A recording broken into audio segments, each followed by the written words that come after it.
8 kasunduan po ang matagumpay ng pinirmahan ng Pilipinas at Germany sa unang araw ng aktibidad ng working visit doon ni Pangulong Bongbong Marcos. At live mula naman sa Berlin, may ulat on the spot si Rafi Tima. Rafi?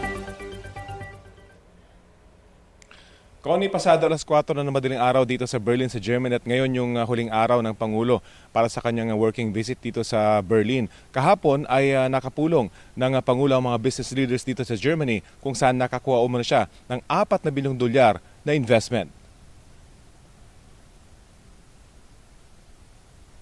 8 kasunduan nga ang pinirmahan sa harap ni Pangulong Bongbong Marcos sa pagtatapos ng unang buong araw ng kanyang working visit sa Germany.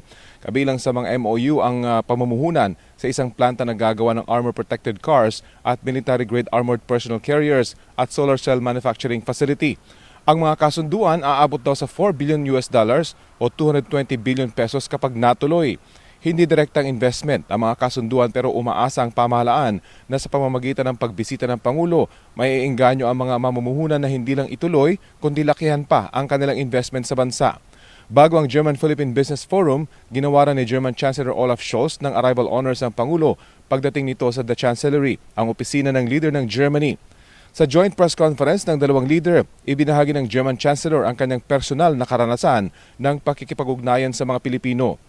Noong siya raw ay abogado pa, may mga ipinagtatanggol siya mga Pinoy na seafarers, pagpapakitaan niya kung gaano kahalaga ang mga Pinoy sa larangang ito. Binigyang diin ng dalawang leader ang kahalagahan ng pagsunod sa international law.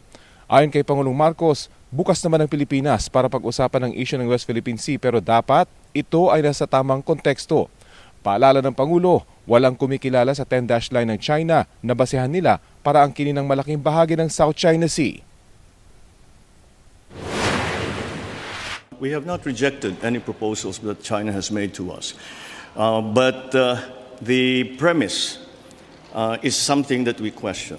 And that premise that China has made is that their territory is, follows what is now described as a 10-dash line. This is not recognized by any country, any international body, certainly not by the Philippines. We have the economic zone that China has already intruded upon.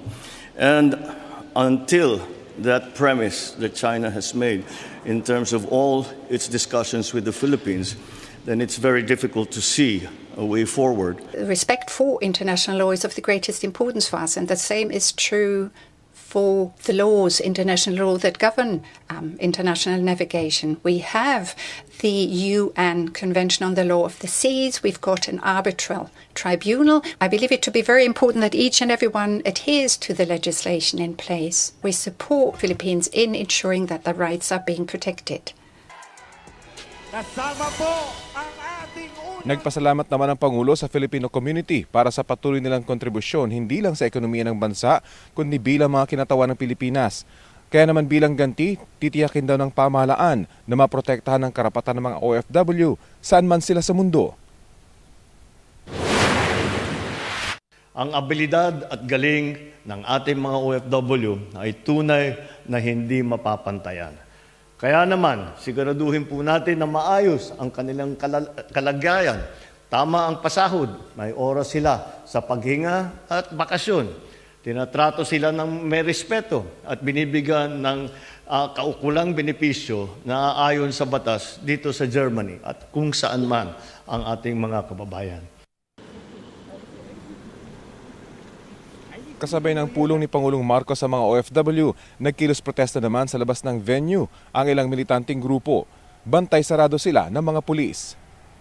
Ngayong umaga ko nakatakdang magtungo si Pangulong Marcos sa isang energy and gas turbine plant dito sa Germany bago siya humarap sa Philippine media, bago naman siya tumulak papuntang Prague para sa kanyang state visit sa Czech Republic. Yan pa rin ang latest mula dito sa Berlin.